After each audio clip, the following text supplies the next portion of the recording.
Hey AfterBuzzers, welcome to an all-new Big Little Lies after show here at AfterBuzz TV. As you can see, we have a new host. An amazing host here with us, and we are so excited to talk about the show because things are starting to really happen. We have a lot to say, so stay tuned. You're tuning into the destination for TV superfan discussion, AfterBuzz TV. And now, let the buzz begin. Hello, AfterBuzzers, and I just want to thank you all again for tuning in to the Big Little Lies after show here at AfterBuzz TV. I'm your host, Sam Davidson. You can find me on Twitter and Instagram at SamD43. And of course, I just like to introduce our new host here. Hey, I'm Ryann Graham. Thank you guys for letting me join the panel. I'm excited to be here with you all. You can find me on Twitter at Ryan with 2 N's Graham, and on Instagram at Instagram, and that's spelled like the Teddy Graham. Awesome. And then, of course, we have these two beautiful ladies here. Please introduce yourselves. Let us know where we can find you on Twitter. Hey everyone, you saw me last week, but again, my name is Raquel Harris, and you can find me on all social media at Raquel Harris TV. And I'm Jessie Zahner. You can find me on all social media at Athletic. And she is live in the live chat. I am, yes, so join us. Guys, please join us. Let us know what you think. I really felt that this week the show started to kind of move into action, right? Yes, it was so exciting. I loved it, and Ed really just showed off so much, and I'm like so team Ed now. Yeah. Like I love. He just, I'm just so happy because he pointed out a lot of different topics, but I'm gonna let you get into that whenever you do. Yeah, no, of course, but overall, like, we're loving Ed. Ed is like thumbs up all the way. He's almost like the only voice of reason right now. I feel like everyone has their own thing, and he seems to be the only one who's kind of like in reality. Why are we tripping right now? Yeah. He just kind of brings it back down to like a regular, like, I don't know why you guys are kind of going crazy right now, but I'm going to put it into perspective for you. So, yeah, Ed is like, I love him. He's great. He's great. And I also agree that Ed, you can understand how he feels because even though he's the voice of reason, even though he could be this amazing man, everyone still has feelings. Yeah. Mm-hmm. Yes, absolutely. In history, I'm so glad that they're making him as though it's like, I'm hurt because I know your past. Mm-hmm. Yeah. Right. And all this stuff is happening. Right. Yeah. And he sticks with her through it, which is really amazing too. He comforts her when she needs comforting, but he also knows how to check her when she needs to be checked. So I feel like that's a great component when you have a partner. So I think that's something that you should always like look for when you're looking for someone to date. Find someone who can also like kind of tell you about yourself, and Ed is that person. Absolutely. Right. Yeah. Go ahead. No, I also feel like Ed and Madeline like are the best pairing because I feel like Madeline is like or Madeline. I say Madeline because of the TV show, right? But the cartoon. She's so out there, and I feel like she is just constantly running a million miles a minute, and like it's like she never takes time to even think about looking at herself and go, oh, maybe I am flawed. Like I think she realizes it subconsciously, but I think she's afraid to like admit that like okay, I do have things going on, and I feel like Ed is like just a real person, and he's like, yeah, these are things that are happening to you. Like maybe you should look at it this like, well, why does this bother you so much? Like he's the voice of reason, right? And I don't know. So we don't have to talk about Ed this whole time. Yeah, we can though. It is opposites attract because I feel like he's like introspective in a way where he can see where he might have flaws, but he can also see, hey, this is what the deeper issue is. Like, I know this is what you're saying you're mad about, but this is what you're actually mad about. And he shows that he's not a punk this episode too. I was like, yes, you better get Nathan. Yes. Well, let's talk about all of them. Madeline, Chloe. I just want to give a shout out to Chloe being this underlying kind of soundtrack, and I think she's the weird voice of reason in this whole thing through music, which is really cool. Do you think she is? Because I kind of thought she was like starting to stir up drama in the school. I almost feel like she's acting like her mom at school. She's like, I can see putting things in, like she's like the ringleader of everything that happens at school. Do you feel that way? I don't know, because I thought that she was trying to bring everyone closer together. I mean, I don't know. I feel this. I feel both ways because even like when Madeline was threatening to say that, oh well, if Ziggy's not invited, then Chloe's not going either. Right. And she says like, okay, well to Renata, well Chloe's the ringleader, and if Chloe doesn't go, then she's the person that's really the one that you want to see at a party. Well, so I agree. She's like the popular one. I think that she's like so mature and she's like knows her mom like so well at this point that she's just like, I don't know if she always agrees with her mom, but she kind of is like becoming like her. Yeah. So I don't know. I think she's a great mix of both of her parents. I mean, we don't know that much about Ed yet, but from what I know about Chloe, she's kind of just trying to keep the peace. And I love that, you know, with Jane and Ziggy, they're pushing Chloe and Ziggy together, you know, they're friends, and she wasn't fighting it. She was like, yeah, Ziggy's my friend, and I'm not opposed to having playdates with him. I agree. I feel like Chloe is not intentionally causing drama. Because like I do think that she might, like, in it, obviously we see at the end of the episode she kind of is a ringleader behind this kiss between Ziggy and Amabella. Yes, Amabella. Amabella. Yeah. Okay. Also, we learned that like I didn't know that Ziggy's full name was Ziegfeld. Did you catch that? When the principal, I was like, wait a minute, that's his name? Because I missed that. And I feel like their names are so out there. These parents just need to chill for a second. Maybe Abby is a good one, you know? Like I guess, but she's also 15 years old, so like that was when names were still normal, I guess. True. Madison, Paige, like for me, back in those days, Paige was like a risky one. But now, I'm sorry, it's Amabella. Amabella. Doing like a new take on old names. Amabella sounds like a girl who would like have to have drama in school. Like I just feel like you can't be named Amabella and have a very normal life. Like I feel like you have to. It seems like a book character too to me, Amabella. It really does. And let's talk about Renata for a second because Another she is totally, to me, this crazy woman. Yeah. Do you think that she's the craziest out of all of them? No. I think Madeline is by far the craziest. I think Madeline is too. I personally think that Nicole Kidman Celeste. Is the. I mean, because I don't want to jump into it too soon until whenever you get to it, but. The relationship between her and her husband is very toxic, but it's so I think she's the one that's really on the brink of insanity. Personally, I think she's a little bit, because Madeline, she's just eccentric and she's just a control freak, like, which I feel like we see that every single day. But we don't see a situation like Celeste every single day. So to me, when I saw their scene, I was like, what is going on? Well, yes, I guess crazy like is different. Like dramatic might be a better word, because yes, I think that what Celeste is going through is like actually like this is a mental like, or like not mental is not the right word, but this is like there are layers of like there are things here. I feel like Madeline is just dramatic. And Renata is also dramatic. Madeline is the most dramatic, right? For sure. Right. But and you might be right though. I think maybe Renata is the craziest, because Renata is. I mean, they're all crazy. Well, they all have a different level of craziness. And that's the thing. It's like all of these women combined, and you each kind of see a peak in their lives, and we understand them, and then they are like, and you're like, whoa, calm it down, girl. You're a little too crazy for me. Why? And you're like, this is, and I laugh so much, and I laughed when I read it too, because A, it's real, and B, it's just funny to see people react so absurdly over like things that are so petty. Yeah, I'm like, this seems like it shouldn't be this big of a deal. And the thing with Renata and Madeline is just like, this is something that I noticed. Like, you know the saying, like those with glass houses shouldn't throw stones.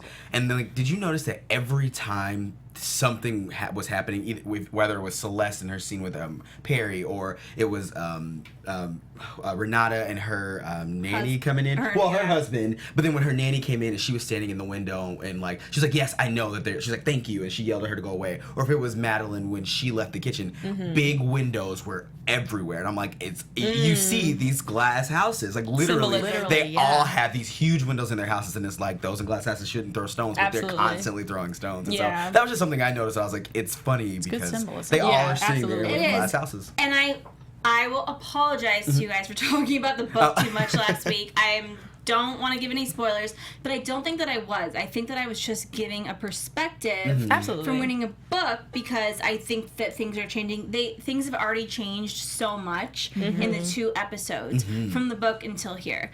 But I always think it's fun to kind of compare and contrast when you have read a book. But I also just want to say, I mean, I am with you guys, and like I'm gonna go on this journey with you, and it's fun, and I love the symbolism though, because it's the same thing that happened in the books. The glass houses, the big houses, people reflecting on themselves, and then people seeing other people in a different way. Absolutely. And then even in a kid's eyes. And that is an entire different thing, which is such a, I mean, this show honestly could have 10 books. It could have 10 series. It definitely could, because the story could go on forever. And I think I honestly, from this episode, I was like, women are so petty. Not all women, but the type of situations or the arguments or the beefs that we have within womanhood are so like, just they're so small, and I feel like they could easily be settled. And I feel like the men kind of come in the show, and there's like, look, this is not that deep. We don't really need to be tripping about this, but we do. And I loved Ed's moment when he not Ed's moment, but when Madeleine was saying, I don't have a problem with my love towards Nathan, it's more of my resentment. And I think that's something that women do. We hold grudges for a very, very long time. Madeleine even said that. Yeah. But Madeleine, this episode literally said, no, I love my grudges, they're like my pets. Yeah. She literally said that, like actually. But it's so unhealthy. But to me, I'm like, that takes a strong woman to admit that. Yeah. No, yeah. Oh, I mean, we can all say we're petty. But I mean, listen, there's Bonnie, right? This yogi, perfect. I was mad at her this episode. Really? Okay. I was Are mad we at her. going to Bonnie? Yeah. Let's talk about Bonnie. Okay, so I agree. The one thing that she did this episode that I was like, all right, I see this.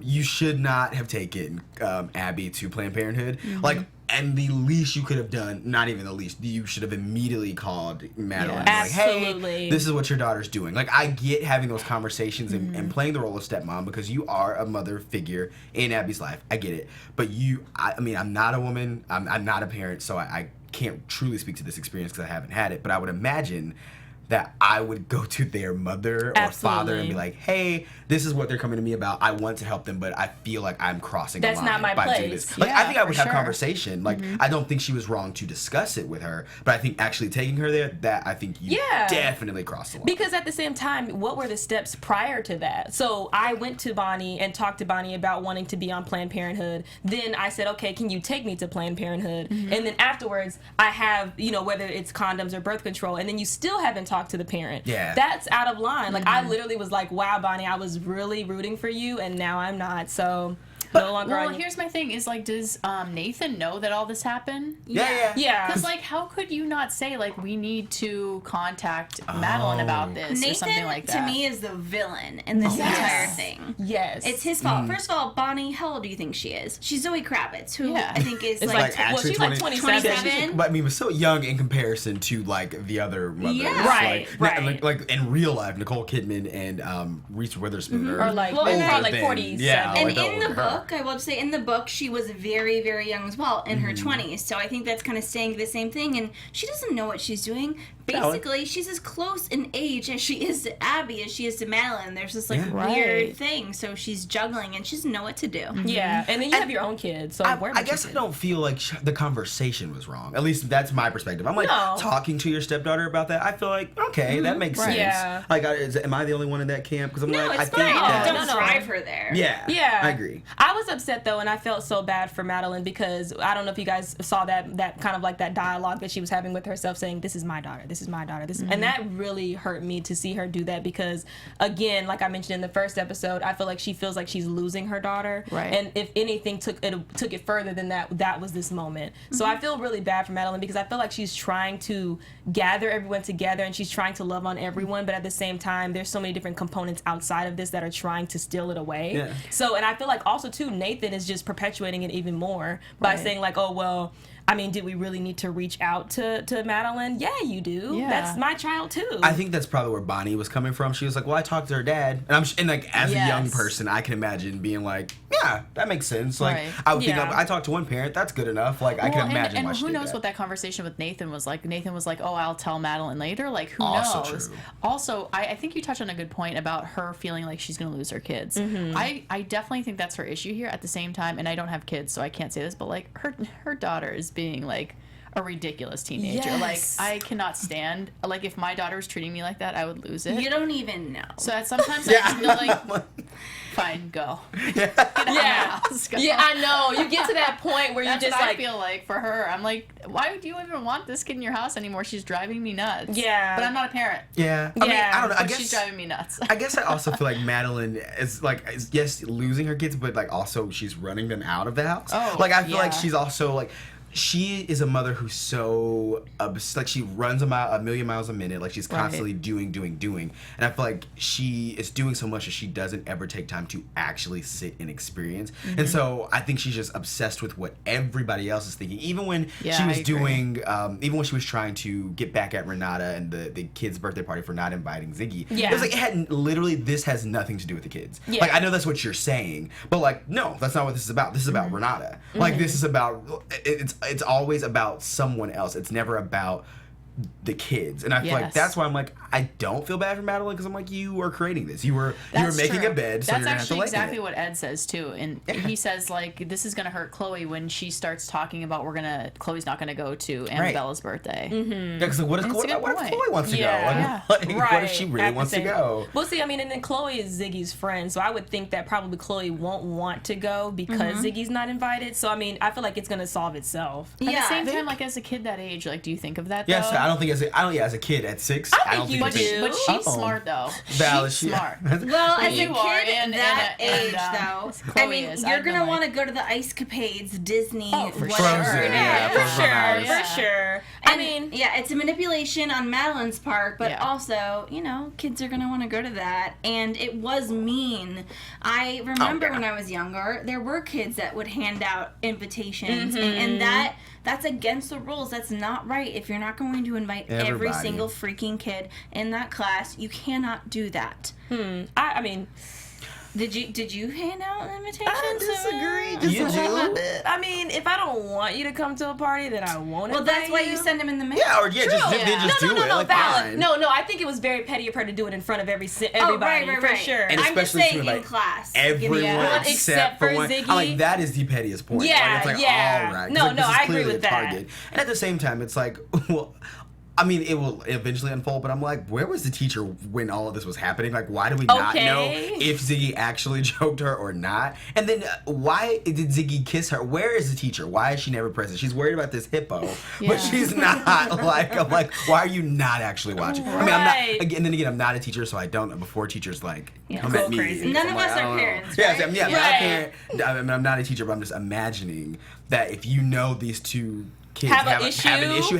Fine, the first time, sure, but the second issue, I'm like, why are you not aware? I mean, I used to work in a school, and like I felt like I had to watch these kids like at all seconds of the day. Like you can't look away for a second. Like I did not miss anything. Okay, then everyone's gonna jump on me for that. But seriously, like I felt Nobody like so choked stressed anybody. out. You know, you would know. Yeah, like I was stressed out. Like I was like I can't catch a break at school because like these kids, like you just can't turn back on them. No. Yeah, absolutely. I feel like you would have heard somebody getting choked out, right? Right? That's what I'm saying, because that bruise was so, like, it was so big. Also, I'm like, I mean, I wasn't here last week, and we discussed it, but I'm just like, the fact that it was so public how she addressed it, I was like, this seems like That was the ridiculous. worst way to handle the situation. Yeah. Why would we corral parents and students in the middle of the courtyard and go, oh, do you want to point out the... I'm like, what is this? Is this a witch hunt? Like, it's so... oh, that was was a so witch stupid. hunt. I'm like, why are we doing this? Because they're just trying to... I feel like they're all just trying to single out Ziggy and Jane because they feel like they just don't fit in and they shouldn't be a part of the community, which is so unfortunate. But that's why I love Madeline, because she's that person that's like, no, you're not going to bully anybody. I'm going to be that person. Like, and at the same time, I do feel like she's super, super nosy. She puts herself in situations that don't need her, but at the same time, I'm glad that there is a character like her because no one else is like that. So we need Madeline for certain reasons. I am glad that Madeline is doing it. I just wish that it were for other reasons, because I feel like Madeline is doing it for Madeline. Yeah, I don't think absolutely. it has. I don't think she. I don't want to say she doesn't care about Jane, because I think she does. But I feel like her true purpose or intent is, oh, I'm gonna fix this problem, because I think she is obsessed with fixing things, because she cannot fix her own life, and instead of fixing her own life, she's like, let me project all of my problems onto other people and then fix it, and that way it's like, oh, it's some type of control. I think she has some other issues, but She does. she's a good person. I think she's a sweet person. I don't. I'm not like just like Madeline's the worst, but I mean, like, I think she has issues. Listen, this is a person that, basically a newcomer comes into town and doesn't know anybody and is less rich and less beautiful. I mean, Shailene Woodley, they definitely they make her very homely. They made her very homely. and she wants to help her, and I don't really care what kind of reasons it's for. I think that is so nice, and I am like glad to see women helping each other. And I think by the end of it, you know, we'll see that like they really do care about each other, and I do think that Madeline does care about her. And the more that Ziggy is attacked, the more, and I love that she's kind of forcing Chloe to be Ziggy's friend. Yeah, it's cute. It's very young. Simba and Nala. It's cute. It is, and Chloe's like, what else? Yeah, right. That's like Ziggy's. Have you guys noticed? And I mean, like, I feel like all of the girls in class like kind of have this draw to Ziggy. Is that just me? No, like, I definitely have noticed. Like, there was the point when they were in the restaurant, I think, and that a little girl waves him. Yeah, I thought that was very weird. I was like, what is this? Yeah, and then like all the girls in the class, they were all kind of like looking at him. Yeah, I don't know. Because Ziggy is so adorable. But I'm wondering, what is this setting up? Because I thought it was just me who noticed it, but it feels very much like why are all these girls drawn? I think because girls are drawn to mysterious things. I think that Ziggy is mysterious. I think that he is, I mean, I don't know if he'll be like the bad boy or something like that, but I think that it's something, women are just drawn to what they don't know about. And I think Ziggy is that person that's like, oh, he's not the A+, the shining, the glowing. He's that kind of like a rough around the edges kid. So I think that that's appealing to little girls. So I mean, I can understand it. And he's so adorable. So I started so young, you guys. I know. I know. They're in first grade. Crushes do. I mean, like, so when was your first crush? I don't know. I don't even remember like the first like 10 years of my life. So. My first crush was in kindergarten, so I still remember my kindergarten crush's name is Tommy, and that was my kindergarten crush. And I was Max is married now, and it's like this whole thing, and I just hope to Max. God that he never sees any of my shows, because I feel like when people talk about your first crush, I'm like Max Resnick. Yes, I know.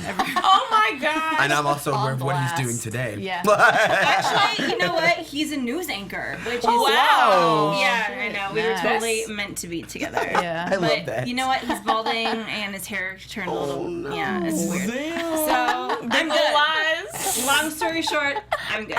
Yeah. Okay. No, Right. makes sense. But you know, what are you guys thinking of Jane so far? Do you think she's being a bit sketch? Yes. Or yeah? Oh my God. Oh, sorry. I didn't mean to like just No, jump I in. don't know. Go ahead. She's so like mysterious to a point where it's like, what is this about? Like it feels like she's hiding something. I think that's kind of what we're pointing to. But it feels like I don't see why no one else is picking up on this. Like I feel like she's overtly like being very sketchy. Even Ziggy calls it out in public. Oh yeah. He's like, she wanted to move to a better place for her son where the schools are, or a better city for her son and the schools are great. That's all you're gonna get. And it's like, that's weird that your son is saying this. And it's just, Well, I think that she had said that to him so many times that he's now rehearsed it. Like, I think that he's, whatever they were trying to escape, she's explaining to a child. Because, I mean, you have to. Like, if you take a kid out of a school, like, randomly or for whatever reason or abruptly, you have to explain to your child, okay, this is why we're doing this. Like, I want you to be happy. You're going to make new friends. You're going to be super, super excited to meet, new people, have different experiences.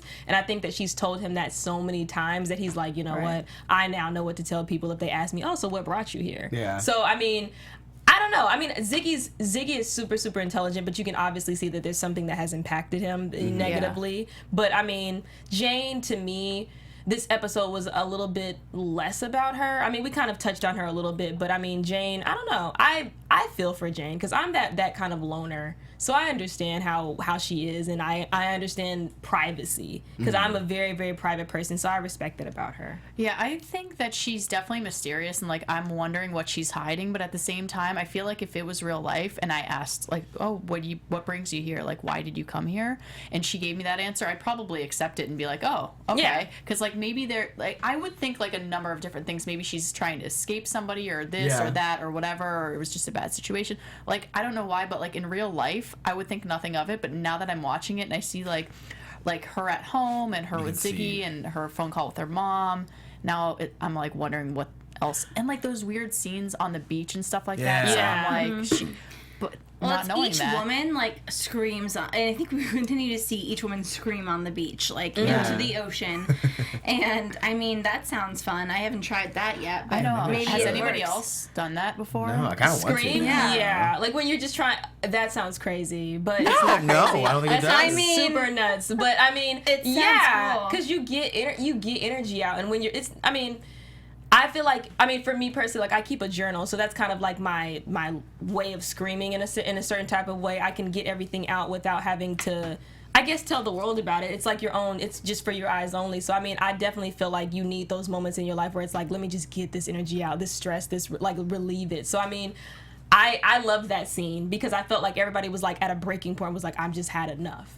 And so, I mean, I that was a very, very raw part of the episode. And people have asked me, they're like, we see the trailer, what is this show about? We see these women screaming to the ocean, and we don't know what it's about. And I have read the book, and I'm trying to explain to them, well, it's kind of about each woman, like, getting to their breaking point. Yeah.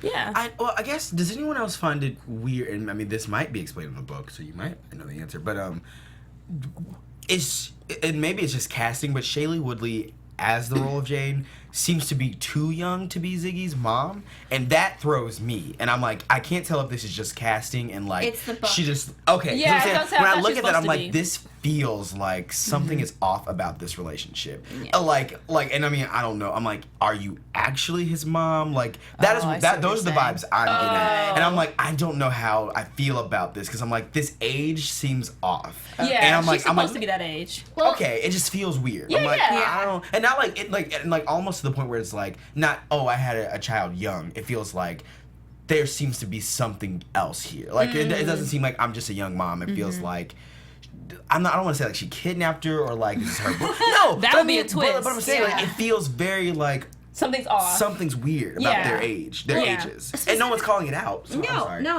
it's fine. No, we are calling it, and I'm really glad that you mentioned it because it is important for people that didn't read the book because in the book it's made very clear that she kind of is this. The reason she's such a newcomer is because she has such an age difference from all the other mothers.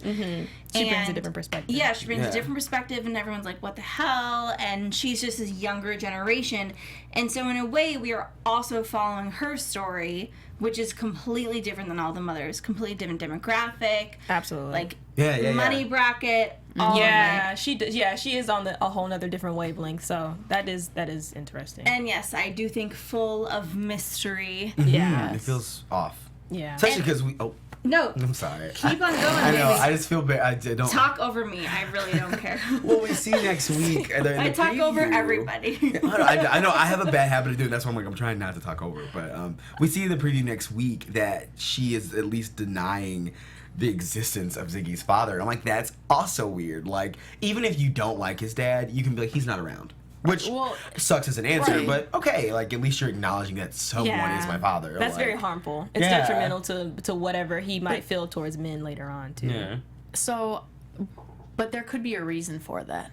Oh, I'm sure. I'm sure there is. I just think that it's harmful to tell a kid that their father doesn't exist because then that could create a different. I don't know. I feel like it'll make a consciousness of men and parenting that is not true. So I feel like for instance, like with moms who either hate the father of their child or and they say you're not gonna ever see your child or you're whatever, that's very, very detrimental. Like I understand whatever issue you have with a father, but you should not take away the relationship that the child has with the kid. Because regardless of whatever happened between you and him, that child needs the father because that's just the upbringing is going to be different. So I mean, I understand, but telling Ziggy that your father doesn't exist is silly. Clearly bitterness within her. So I mean, that's like you get an F for that one. Well, let's talk about Celeste and Perry. Oh.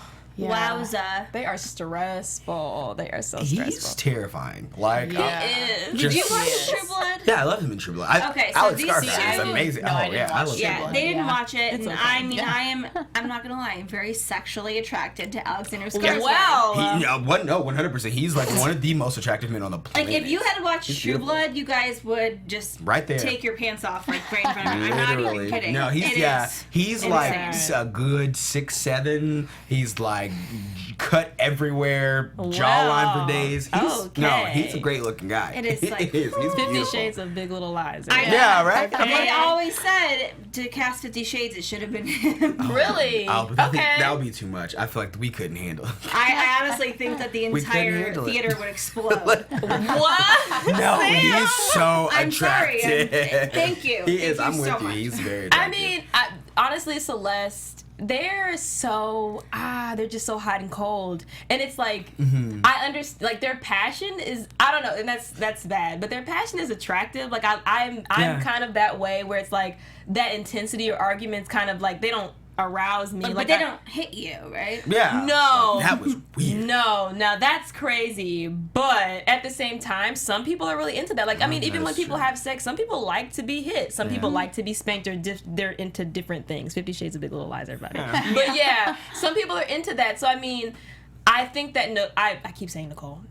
Celeste. I think that Celeste is into it, but I think she's tired of it. I think she's done it for so long that she's like, I can't do this anymore. I'm getting a little bit older, even though you don't look like you are getting any older. Right. But at the same time, I think that she's like, just like when she was on Skype and she's like, oh my God, like, okay, I get this is great and all, but I'm just tired. Like, I'm tired of getting hit. There's probably like several bruises on my body. Like, I'm over it. And so, go ahead. I see that you're thinking something. He just feels very controlling in like the worst ways. Right. Because I feel like even with the aggressive sex like that, like I don't even know if she, like I think maybe at first it was like this is fun, but like and not even just tired. Yeah. It's like I feel like she's trapped. I honestly feel like she is in a relationship where she's like, I don't know how to get out of this, and like I'm going along with it because like this is what I'm supposed to do. I'm a wife, or like, you know what I mean. I feel like people can get caught up in what their idea of being a family is, and then so she's just so much like, this is what I'm doing and this is what I'm supposed to do. But like I think it's like she's scared. I would be afraid because like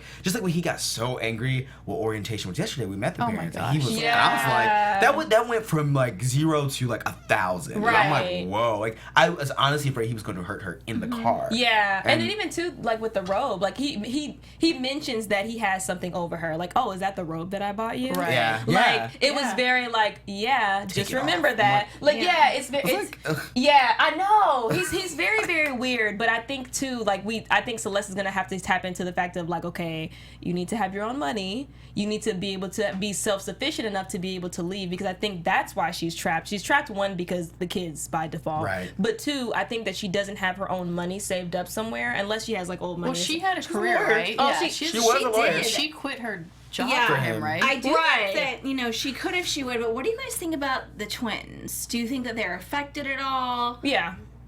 I think it's one of those things where it's like it will not manifest until later. Like I think that they see how their parents are, and I'm sure they subconsciously pick up on the aggression their dad has towards their mom. But I mean, at least so far we have not seen him be physical around them. So I think that's good. But I feel like kids are like sponges and they absorb it, and so they are probably absorbing that energy, and like that will probably manifest later in relationships where it's like they're going to be aggressive. But I will say, just because the first time that we saw him become physical does not mean it's the first time, right? Exactly. I'm sure the kids have seen it many times. Yeah. Do you think they would do it? Yeah. I feel like that they would be very good. Oh, I'm sorry. No, you're good. I feel like they would be good about keeping it away from them, because I feel like everyone has this like image to uphold. So I feel like that is one thing that they would try very hard to stop. I think we will probably see them get physical in front of the kids, but I feel like they've probably been very good about hiding it. See, I think the kids know. I think they try to keep it out of there, but like even we saw this episode, the leg was ripped off of the doll that they were given. Oh. So I'm like, is this like the first sign of like their aggression? And it made me question like other things, like did they have some part in strangling this girl? Yeah. I don't know if you call it strangling or like choking. Choking, yeah. True. Yeah. Oh, that's a good point. And two, the fact that they ignore her. Like he probably just treats her the way that he would in front of them, and that's probably why they ignore. Like in the first episode when they were like play fighting, and they were like, "Well, whatever, mom. Like said, I don't even care about what you're talking about." And that's probably because they're taking that behavior from the father. So it's like I think that they have seen him treat her disrespectfully. But I mean, I think that when she's alone with them, like when they had the bed scene and they're like playing along with her, I think they missed those moments with her. I loved that. And I did too. It warmed my heart, and I was like, Nicole Kidman, mommy, and she. Yeah. I personally just loved it, and I love the relationships they all have with their children, which is so fun, especially for an HBO drama. You don't really get to see the children of that big of a part of a show, Right. But they really are kind of the heart, which I think brings each character back down to earth when they're being crazy. Absolutely. So on that note, I think we need to get in some predictions. Gosh. I love when the lights I flash. know. It always like tickles my soul. Well, Predictions. I don't know what I predict. I mean, I think, because last week I said that we're going to get more into Shailene's story, but obviously that didn't happen this episode. I think it will soon, though. Yeah, I think, I'm going to say that I think we're going to get into Jane's more of her story next episode, clearly, because that was kind of in the previews. So, and I think that we're going to get an explanation of this whole kiss thing. So, that's my piece. All right. Go for it. I definitely feel like we're going to get a breaking point from Ed.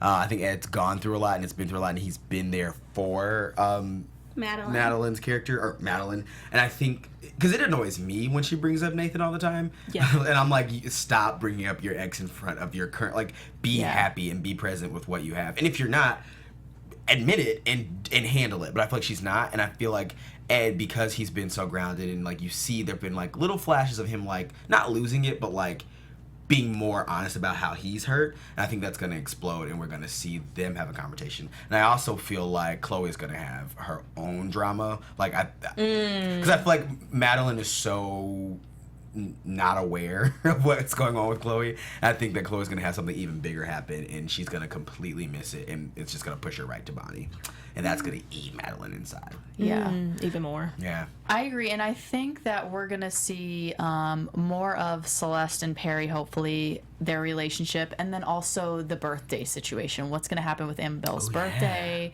and the Disney on Ice? So I'm excited to see how Renata handles that. Isn't it so funny that, I mean, I think this is an issue that happens in everyday women's lives, but also, like, on this show, you know, I mean, for me personally, I'm single, I don't have kids, I don't have a boyfriend, and I'm just like, oh, so stupid, talking about kids and ice and birthday parties. But in this show, it's a real drama factor. Yeah. Because that's life, actually. Right. For these kinds of people. And I love it. I mean, for me, it scares me. I know, right? Like, I hope this isn't what my life turns into. It's a Shakespearean theme. Do you know what I mean? Yeah. It's like there can be that kind of drama in every kind of situation that you can possibly dream of. Even these situations, which should not be deteriorated at all, because these are women that are mothers in like a rich society. These are the same kind of Shakespearean things that have happened in so many decades of shows, movies, everything. So I think that Madeline is going to continue to be this weird kind of not narrator, but she will be a mediator in a way. For a lot and I love mediators. Like, I love women trying to help other women. Yeah. No matter what her motives are, I really like it because it's helping other women. And I think that the kids are going to continue to kind of grow together but grow apart. Yeah. And we will get to see a lot more of Celeste and Perry, and it's gonna get a lot friggin' worse. And it's gonna be scary. I think Perry's cheating. I 100% think he's cheating. I don't think he is. That's what I assumed, but I don't know. I think Madeline and oh, sorry, go ahead. No. Oh, I think Madeline and Ed are gonna get closer because I like their kind of coming together at the end of the episode where it was like, "No, you're my one and only," and I was like, "Yeah." What are you guys feeling about Bonnie and Nathan? It's fake. I think that I think it's fake. I think Nathan actually still is in love with Madeline, and I don't know what's gonna happen later on. But I feel like there's something just a little weird because I didn't like how Nathan addressed him in the park, and Ed's gonna stand up and later on and be like, "Nope, this is my woman, and it's too little, too late." I loved that. I did love he stood up for it. What if one of them's dead? Do we know who's dead? No, we don't. We don't know who's dead yet. Somebody's dead. First episode title. Somebody's dead. Somebody's dead, and we do not know who yet. But I just want to ask one more question for you guys. Out of the kids, who do you think choked Amabella? I don't think anyone did. I think she made it up. Personally. I mean, that's kind of. I feel like it's so early to. I mean, I hope it's not Bonnie's. What is Bonnie's daughter? Sky. No, I'm not gonna say it's Sky. I don't know. Maybe Chloe. Maybe Chloe. I think it's Celeste's son. The twins. Yeah, one of them. Ooh, yeah. That makes sense. All right. Well, on that note, guys, thank you so much for tuning in. One more time, wrap it up. Where can we find y'all on social media? Hi, guys. I'm Jessie Zahner. You can find me all over social media at Athletic. And again, my name is Raquel Harris. You can find me on all social media at Raquel Harris TV, and please check me out on Star on Wednesdays at 7 p.m. Awesome. And I'm Ryann Graham. You can find me on Twitter at Ryan with 2 N's Graham, and on Instagram at Instagram. And Ryan, thank you so much for joining the panel. We are so I'm excited to be thrilled here. to have a guy on this panel. Yes, someone hold it down. I feel like we're Crazy woman. I'm Sam Davidson. You can find me at samdavidsonentertainment.com, Twitter and Instagram at samd43. I'm also on Riverdale on Thursday. It's a super fun show. And Imposters, I think you guys would like that as well. It's on Bravo on Tuesdays here as well. So catch us next week. Comment, subscribe. We love all of it. Tweet us. So we'll see you next week. Bye. From executive producers Maria Menounos, Kevin Undergaro, Phil Svitek, and the entire AfterBuzz TV staff, we would like to thank you for listening to the AfterBuzz TV network. To watch or listen to other after shows and post comments or questions, be sure to visit AfterBuzzTV.com. I'm Sir Richard Wentworth, and this has been a presentation of AfterBuzz TV. Buzz you later. The views expressed herein are those of the hosts only and do not necessarily reflect the views of AfterBuzz TV or its owners or principals.